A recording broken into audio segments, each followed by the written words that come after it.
Okay, the last test we're going to look at in section 9.5 is called the root test, and that is on page 21. And this is what it states.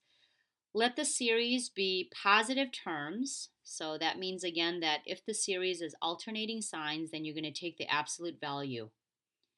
Then you're going to set up p equals the limit as k approaches infinity, and you're going to be taking the kth root of this. So that would mean that whatever root that you have, you basically just take it away.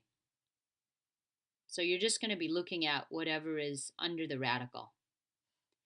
And the conclusion on the root test is exactly the same as the conclusion for the ratio test. So this is same as the ratio test,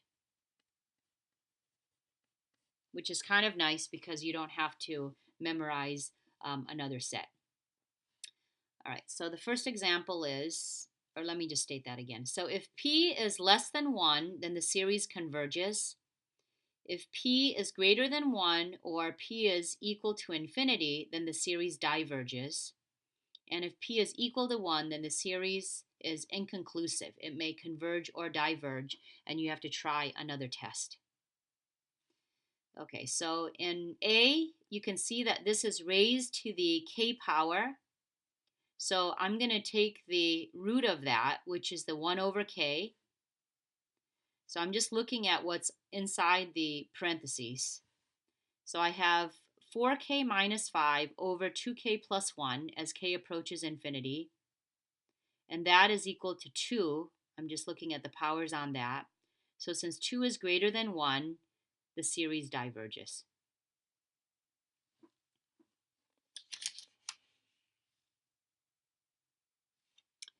Okay, the next test is, or the next example is 1 over natural log of k plus 1 raised to the k. And so having the k power here is same thing as having this 1 to the k power. So I wrote out my general limit, and it's the limit of 1 over the natural log of k plus 1 as k goes to infinity. So as k gets larger, it's 1 over a very large number, which goes to 0. 0 is less than 1, therefore the series converges.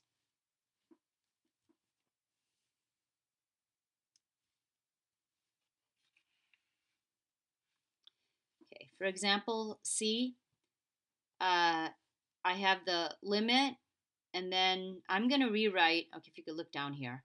You have e to the 2n over n to the n is the same thing as writing it as e squared over n, all raised to the n power, right? Because if you take a power to a power, then you multiply. So it's e to the 2n over n to the n, which is equivalent. But then this allows me to use the root test. So I'm going to raise it to the 1 over n power, which will take this away.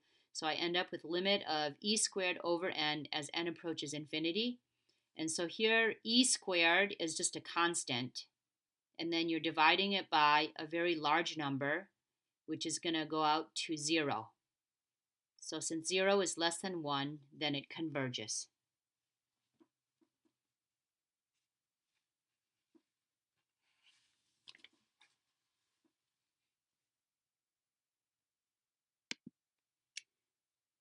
Okay, here's the final one.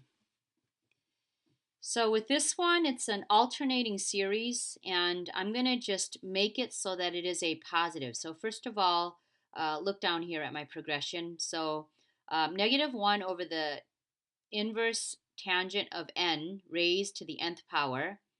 And then I'm going to use the root, so I take that away, negative 1 over the inverse tangent of n. And then since I'm going to want it so that it's positive, I just take away the negative. So it's 1 over the inverse tangent of n. Right, so I take the limit as n approaches infinity. And so I drew out what the graph of the inverse tangent of n is. And it looks like this. So as n goes to infinity, then the value of inverse tangent of a very large number tends towards a pi over 2. So that gives me 1 over pi over 2, which is equal to 2 over pi. And so this is the same thing as about 2 over 3.14, which is less than 1, so the series converges.